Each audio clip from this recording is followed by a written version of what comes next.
वतवासौ बिस्सब्र। आमन्तु बिल्लाहि सदक़ल्लाहुल अज़ीम।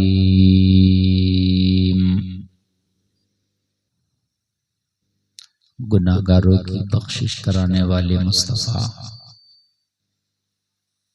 गिरदों को उठाने वाले मुस्तफ़ा,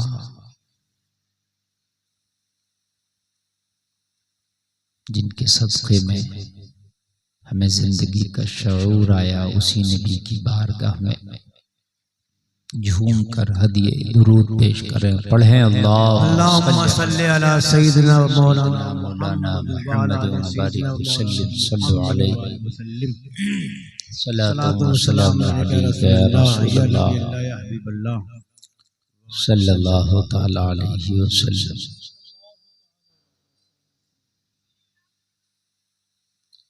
आज के जलसे में आने वाले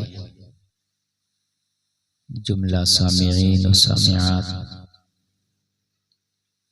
मैं आप लोगों को मुबारकबाद पेश करता हूँ कि आज आपने इस रात का इंतखाब नबी के जिक्र में गुजारने का किया। अल्लाह ताला ये रात आपके लिए जरिए नजात बन जाए। हजरात, काफी देर से ये आपके इस बस्ती का प्रोग्राम चल रहा है। सर शाम से अपने मेहमानों को, मेजबानों को आप समाअत कर रहे हैं। बहुत अच्छे नातिया कलाम शोरा से और अच्छे निजामत भाई हमारे जो आपके इलाके के आप जानते हैं नाजिर साहब हैं, लेकिन पूरे हिंदुस्तान में माशाअल्लाह इनकी नकाबत डंके की चोट पर होती है, जलसे की कामयाबी की जमानत होती है। वो आज आपके जलसे की माशाअल्लाह कह लीजिए कि एक कामयाबी की जमानत बने बैठे हैं।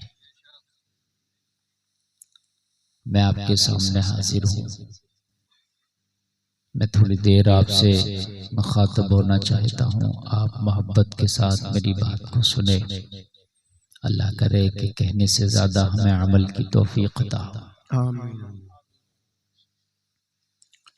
हजरात, इंसान अगर दुनिया से अपना ईमान सलामत ले गया तो समझ लीजिए वो बहुत बड़ा अक्लमंद और बहुत बड़ा अमीर और बहुत अच्छा आदमी था। उससे ज्यादा चालाक आदमी दुनिया में कोई नहीं जो इंसान दुनिया से अपना ईमान सलामत ले जाए। उससे ज्यादा चालाक आदमी कोई। और एक मुसलमान के घर में पैदा होकर दुनिया से बेईमान होकर चला जाए, उससे बड़ा बेवकूफ कोई नहीं। समझ रहे हैं? बेशक दुनिया की सारी चालाकियां एक तरफ और ये जो मैंने जुमला बोला ये एक तरफ। एक मुसलमान के घर में पैदा होकर ईमान सलामत न ले जा सके तो खुदा की कसम तुमसे बड़ा बेवकूफ कोई नहीं होगा। ईमान सलामत ले जाना ये बहुत बड़ी अक्लमंदी की बात है। आज कितने लोग अपने ईमान का सौदा कर दे रहे हैं, कितने लोगों के ईमान सलामत नहीं है। कितने लोग वो हैं कि जो काम ऐसा कर ले रहे हैं उन्हें पता भी नहीं चलता और ईमान से हाथ धो बैठते हैं। देखो मुसलमानों, सारा मामला ईमान के बाद है। बख्शिश की बात, जन्नत की बात, ये सब ईमान के बाद है। अगर ईमान नहीं है ना तो फिर जन्नत की बात ही ना कर, बख्शिश की बात ही नहीं होगी वहां। इसलिए कि ये सब ईमान के बाद है। बख्शे वो जाएंगे जो साहिब ईमान है, और जिनके ईमान ही नहीं है वो बख्शे क्यों जाएंगे? उनका कोई हिसाब ही नहीं है। बात समझ में आ रही है कि नहीं आ रही? बख्शे वो जाएंगे कि जिनके पास ईमान है। गुनाह है तो उनके गुनाहों का मामला है कि वो अल्लाह दरगुजर फरमाएगा कि सजा देगा। लेकिन जिनके पास ईमान ही नहीं है वो कहां से बख्शे जाएंगे? आज हमारी कितनी बेटियां ऐसी हैं जो मुसलमानों के घर में पैदा हुई, इस्लाम पर पैदा हुई और किसी गैर से दिल लगाकर मुर्तदा हो गई और उन्होंने अपना मजहब और अपना दीन छोड़ दिया। कितने हमारे नौजवान ऐसे हैं फिल्मों को, सीरियलों को देखकर, आज की इस दुनिया और जदीद जमाने को देखकर इंसान समझता है कि यार ये वो दकियानूसी बातें, वो मौलवियों की सख्तियां, वो इस्लाम की कट्टरता है, भाई ये चीज नहीं है। और मुझको तो ये चीज अच्छी लगती है कि मैं ये भी कहूंगा, मैं ये भी कहूंगा, मैं ये भी करूंगा, मैं वो भी करूंगा। इसी में ईमान चला जाता है। क्या है ईमान? इहदिनस सिरातल मुस्तकीम, एक सीधे रास्ते का नाम है। जरा सा भटका काम खत्म। ट्रेन अगर सीधी चले तो खुदा की कसम बरेली से चल के वो बेंगलोर पहुंच जाए, कलकत्ता पहुंच जाए, और अगर अपनी पटरी से उतरे तो बरेली के 2 कदम आगे न बढ़ पाए। पटरी पे चलती रहे तो कोलकाता पहुंच जाए, बिहार पहुंच जाए, है ना, कश्मीर की खाड़ी तक पहुंच जाए। और जब पटरी से उतरे ना तो 4 कदम न चल सके। ईमान यही तो, इहदिनस सिरातल मुस्तकीम। इसीलिए अल्लाह ने कहा सीधे रास्ते की दुआ करते रहो।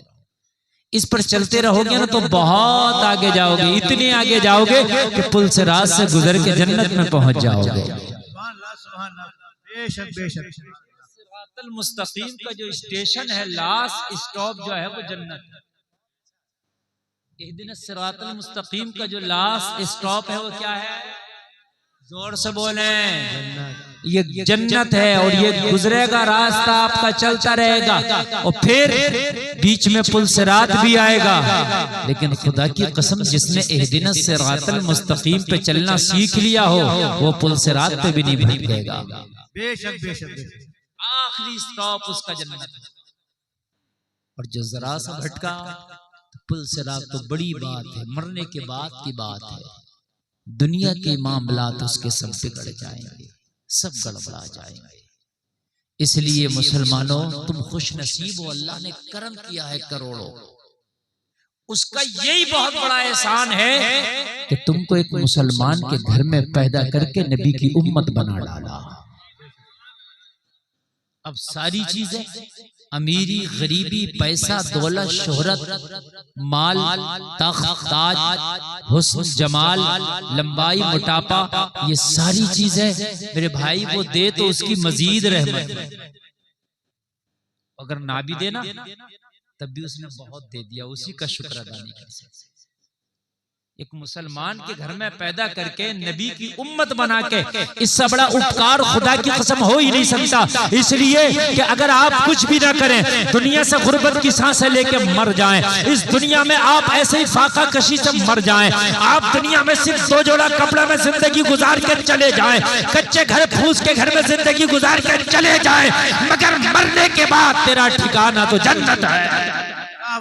बेशक सुभान अल्लाह। इससे बड़े इनाम क्या हो सकती है मुझे बताया, इससे बड़े इनाम। लेकिन हम कितने अफसोस की बात कि हम मुसलमान के घर में पैदा होकर और नबी की उम्मत होकर के आज हमारे हाल ये है, आज हमारे हाल ये है कि जो कुरान की मैंने ये छोटी सी सूरत पढ़ी है ना, अल्लाह कहता है कुरान में कि इंसान मुकम्मल तौर से घाटे में है। यकीनन हम घाटे में, अल्लाह ने जो बताया ना कि घाटे में है इंसान, यकीनन हम घाटे में चल रहे हैं। हर तरह का घाटा आज हमारे पास है, इज्जत का घाटा हमारे पास। पहले मुसलमानों के पास माल नहीं था मगर इज्जत बहुत थी। हकीकत बता रहा हूं, माल नहीं था मगर इज्जत बहुत ज्यादा थी। आज माल है मगर इज्जत नहीं है। हकीकत बता रहे हैं। सोचने की बात, आज मेरी गुफ्तगू सुने, हो सकता है कि दिल की तख्तियों पर असर करे और जिंदगी का पहिया हमारा अपना रास्ता चेंज करे। बड़े गरीब थे वो जाहिरी तौर पर। हबशा का बिलाल देखो,